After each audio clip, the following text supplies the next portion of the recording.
Okay, so nonlinear systems. In this lecture, we'll do a little general overview. We'll talk about three particular cases: predator, prey, the pendulum equation, and some stuff about weather. So we've looked at linear systems, and we want to know about nonlinear autonomous systems. So we'll look at some examples in 2 dimensions. What we'll do is we'll look for equilibria, and then we'll find out that equilibria often look like the linear systems that we actually know how to analyze. And the problem becomes how to glue them together. And in particular, we want to find separatrices. And these are curves that are solution curves that separate equilibria from each other. So this is the predator-prey system, right? And people have used this to model like moose and wolf populations on islands. So X and Y populations, which one's the wolf, which one's the moose, we don't know yet.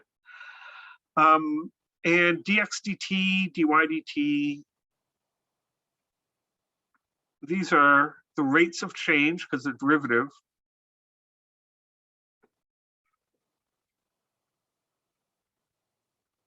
of the populations. So how much is our populations changing? And the idea with predator prey is that your prey, if there were no predators, the prey would just, there would be more and more prey. Predators, if there's no prey, they die out. So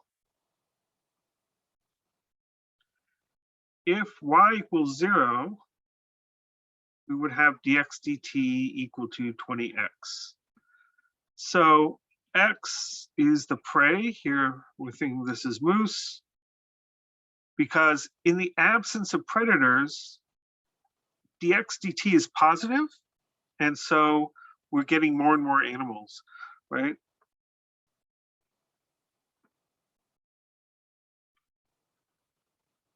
All right, so x would be k1 e to the 20t. We'd be increasing the numbers of animals that we have.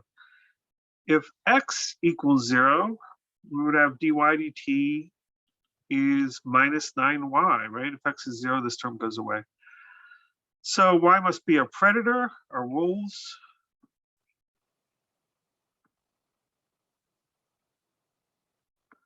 Right? In the absence of prey, if all the moose have died out, what happens to our wolves?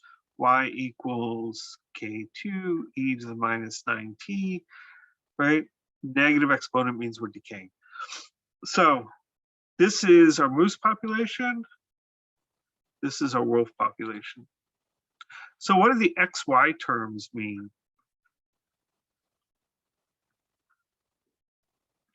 Well, x times y is the number of possible interactions between wolves and moose. So for example, if x equals 50, we have 50 moose, and y equals 10, we have 10 wolves, then number of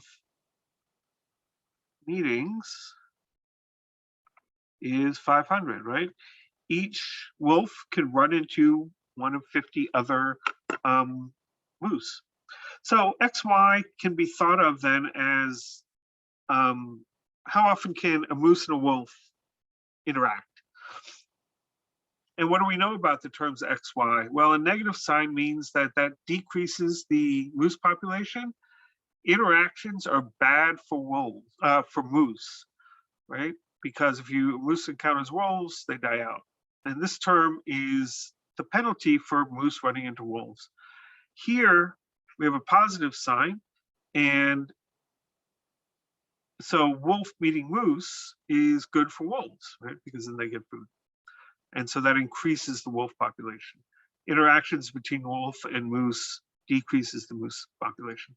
So that's sort of what this is a very basic predator-prey system. There are many more sophisticated ones, but this is interesting enough. What are the equilibria of this? So dx dt is that. I should have this written down somewhere.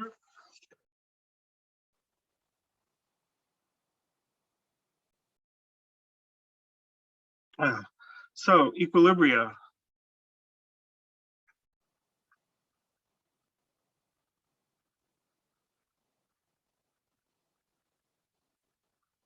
Right? You want the derivatives, the rate of change, to be 0, right? Dx equals 0. That means the moose population isn't changing. Dy dt equals 0. That means the wolf population is not changing.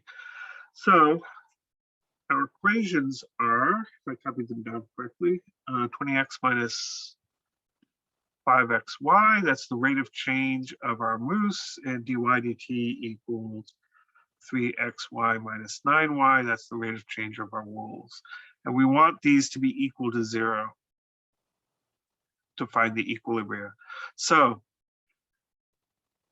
we can rewrite these, right? 20x minus 5xy, I can factor out a 5x there.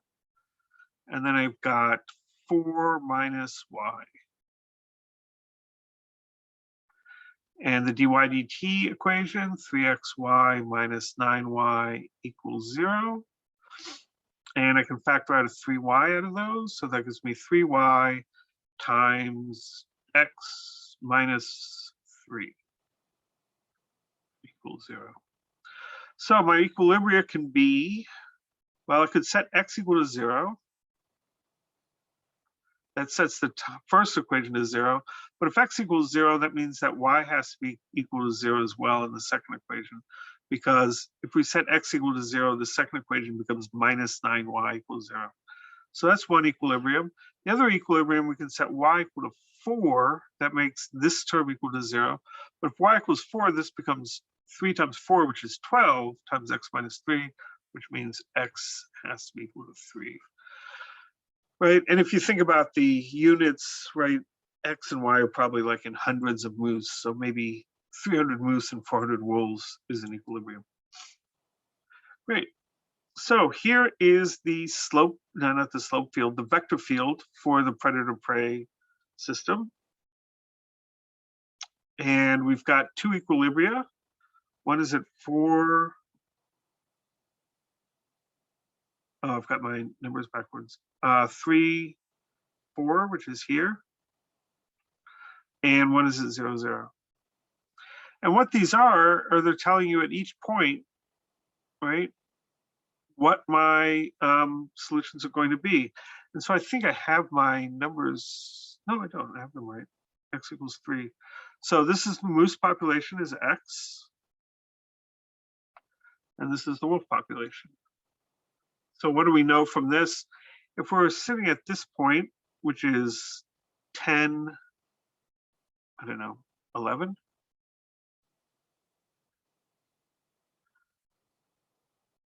So 10 moose, 10 units of moose, maybe 1,000 moose and 1,100 wolves. What does that tell me? Well, the arrow is pointing in this direction. That means my moose population is decreasing, but my wolf population is increasing. From over here, whatever value of moose and wolf we have, here both populations are decreasing.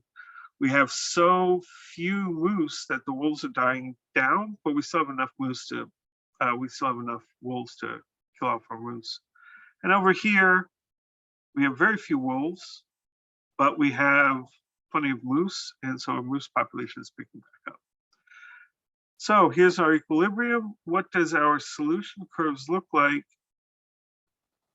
It's a little bit more analysis than we're going to do, but you can show that these are actually all periodic. Your moose and your wolf populations, oops, they shouldn't cross, but they are just periodic. You go around and just repeat the same behavior.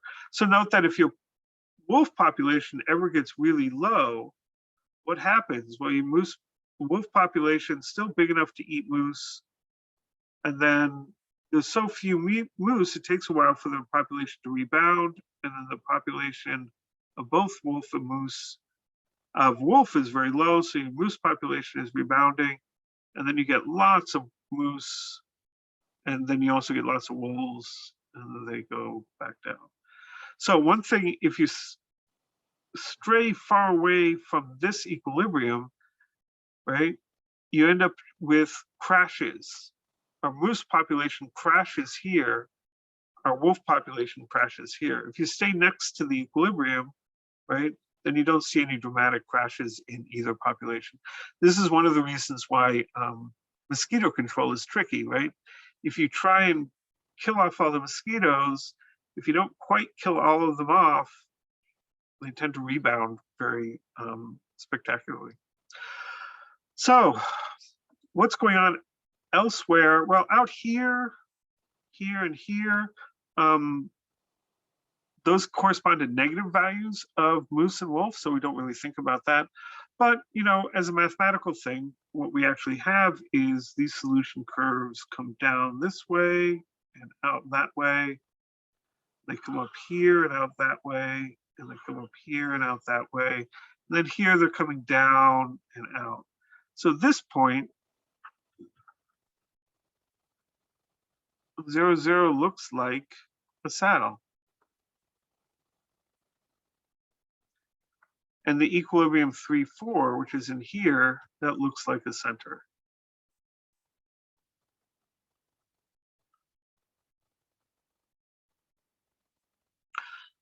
So the behavior is very similar to what we've seen before, but we can actually separate them from each other. And notice that we do have this curve and this curve and this curve and that curve. And these are the separatrices. Separatrices. This one, this one, this one, and this one, because they separate regions of behavior. So up in the first quadrant, which is separated by these two curves, you have these nice center, and then down here you have something that looks like, in these regions, you have things that look like a saddle. So that's the predator-prey system. Pendulum equation, this is if you have a pendulum. So imagine you have some kind of bar and you've got a mass, and the mass can swing all the way around if you want, right? And this is a pendulum system, right? So it swings back and forth. And this is an angle theta. So the pendulum equation is this. So where did that come from? Why is this equation what the pendulum looks like? Excuse me. So we know that mass is equal, force equals mass times acceleration. And so if we think about our pendulum, we have our mass M, a rod of length L. We're not doing, this is, you know, a chunk of metal. It's not like a rope or something. And the force is pointing down that way. So the force can be broken up into two vectors, one that points along, this is the angle theta from vertical, along L, and one that points perpendicular to this. So this force, this part of the force is counterbalanced by L, right? So you have a force that's trying to pull the mass out this way, but we've attached it there, so there's a balancing force there. So the mass doesn't sort of fly off into anywhere else. But then there's this force, which is pulling it back towards the vertical. This angle is still theta, and so this is sine theta. And if this is a magnitude of a force, this is going to be F sine theta, where F is the magnitude of the force. So F here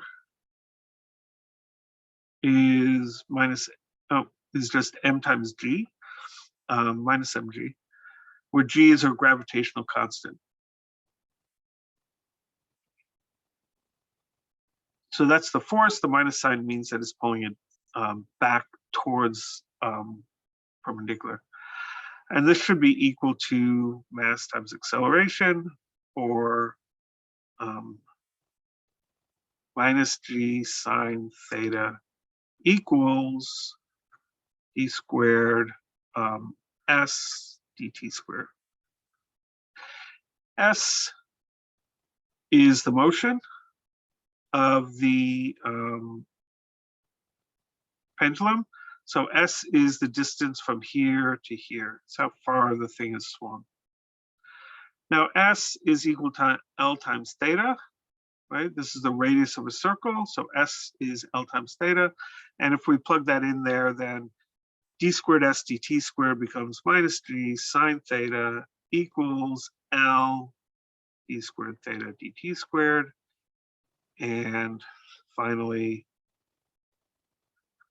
d squared theta dt squared. Divide both sides by L and then bring this side over.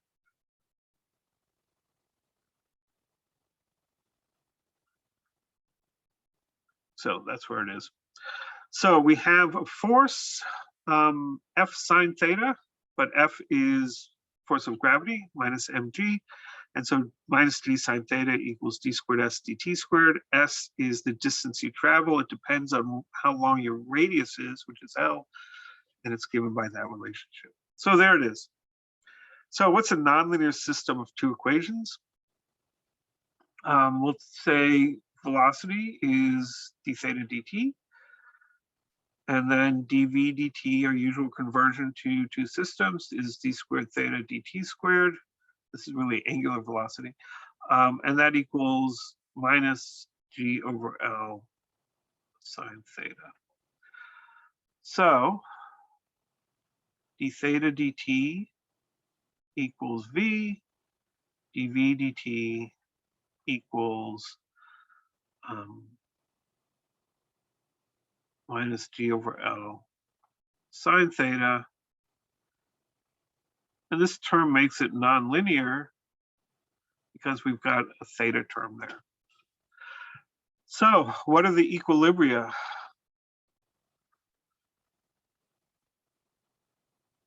Well, you need d theta dt equal to 0, and you need dv dt equal to 0.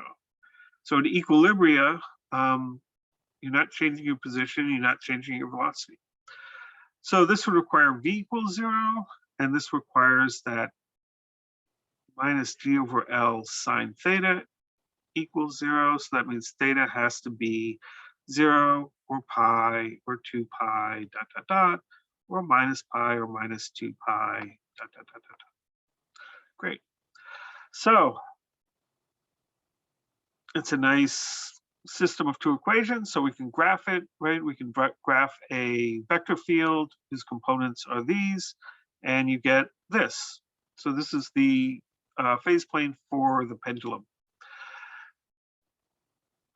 Let's see, this is my theta, and this is my v axis. So this is my position, this is my velocity, and we see how it changes over time. So what's going on there? Well, we know if we start at, say, 0, 0, there's one equilibrium, and there's another equilibrium at pi comma 0, and at 2 pi, which is 6 point something, and then at 3 pi, which is almost 10, and then also here, and here, and here. These are those are our equilibria. So what does a pendulum do if you just give it, if you pull it a little bit away from equilibria and you let it go? So if we have a pendulum and we pull it out a little bit and then we release from that position, what it will do? Well, it'll just oscillate back and forth, right?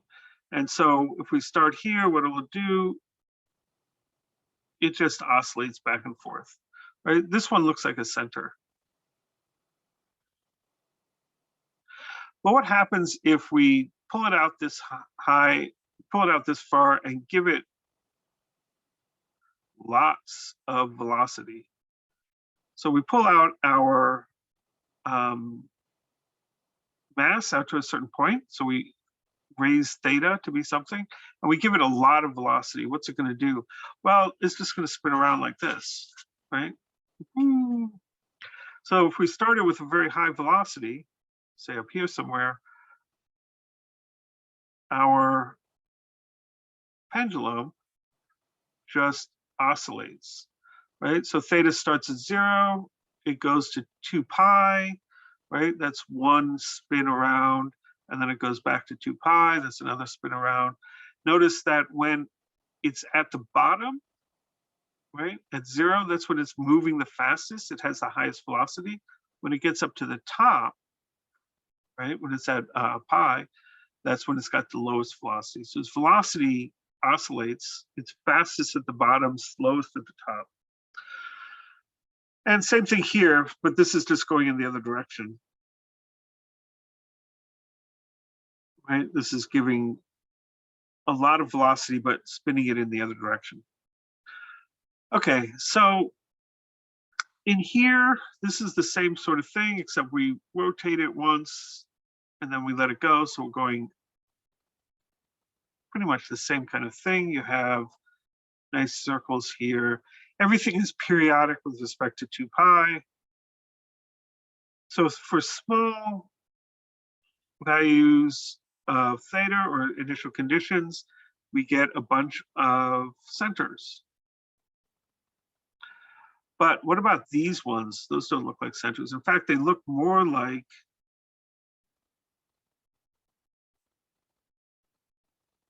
saddles than anything else. This goes out this way, this goes in this way, this is going out that way, this is going in that way. So that looks like a saddle.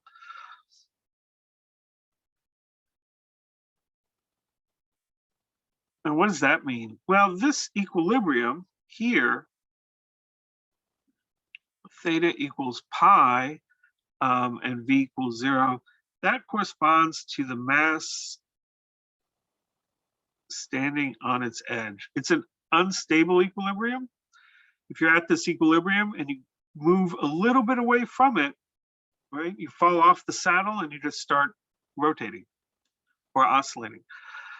So what is this path here? Well, if we start at equilibrium and just give it a tiny little push, well, I mean, it's easier to think about it if you start here, right? If you start at the bottom, you could give your mass just enough energy so that it swings up and slowly crawls to a stop right at the equilibrium. So if we give a little push, it crawls right up to the equilibrium. And in backwards time, it would have come directly from the equilibrium as well. So this is something that's starting at equilibrium, falling down, and then coming back up to the equilibrium. Never reaches there, but slowly goes in there. And that's what this is too. So these are the separatrices, right? They separate out systems of behavior.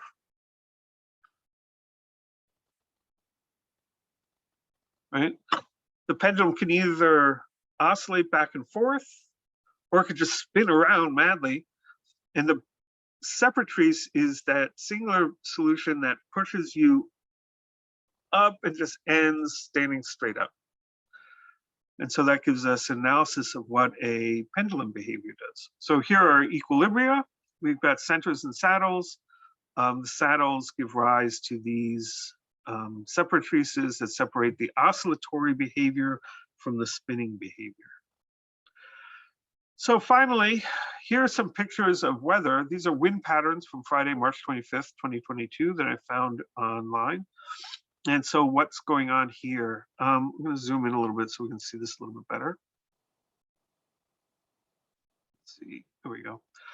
So can you see any kind of equilibria that we have? So the colors here, blue, or whatever color this is, purple, those are low pressure. Yellow, the more intense the yellow, those are higher pressures.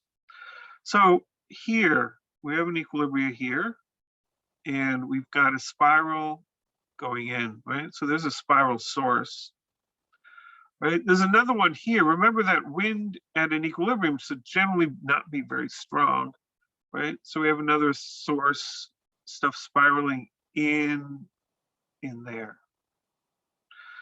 This is a high there, and you have wind spiraling out. So we've got a number of different spiral sources and sinks, right? This is another one, a low. It's a very intense low, so we have a very tight spiral here going in. So what separates these things? Well, if you look in here somewhere, you can see sort of a saddle, right? Stuff coming in and going out this way, but then you have wind going out that way. Here you have wind coming down this way, and then you'll also have wind coming out like that. So we have a bit of a saddle in there separating out our flows, right? And these are the eigendirections, right? In and out. You can see another saddle right there, right? You have wind flowing out this way and in this way, and this flows in. And then you have winds flowing in there and flowing back up this way, right? So there's another saddle there, saddle. And you can break down a lot of these things by looking for where these various saddles are. If you remember, right, so this is a day there was very high winds over Minnesota, incidentally. And some of these are just huge, huge storms. But when you look at the weather too, right, you can think about how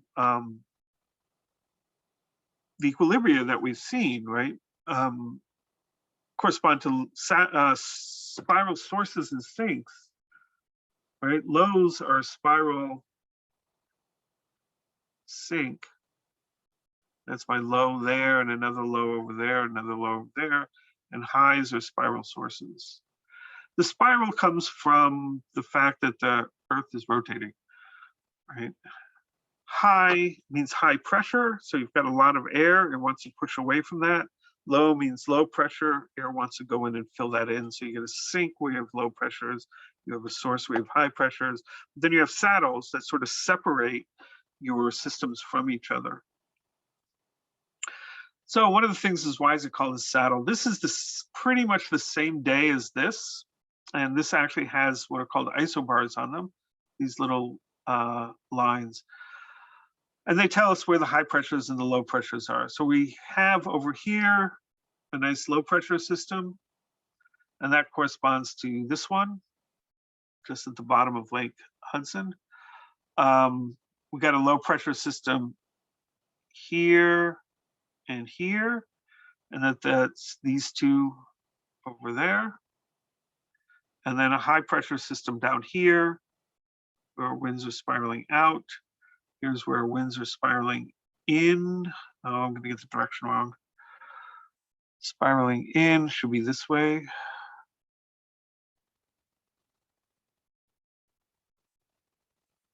And this is spiraling in as well. So a saddle, right? This is an isobar. This is a line of constant pressure. This is another line of constant pressure. And so what happens here is, in this direction and in that direction, you're decreasing your pressure, right? Because you're heading towards the low. In this direction and in this direction, you're increasing the pressure because you're heading back up towards these highs. So this is what's called a saddle, right? If you think of like a Pringle potato chip, right? In one direction, your pressure decreases, in another direction, your pressure increases. And that's why we call these points saddle points. Because what's the wind doing? Well, the wind often sort of more or less follows the pressure gradient.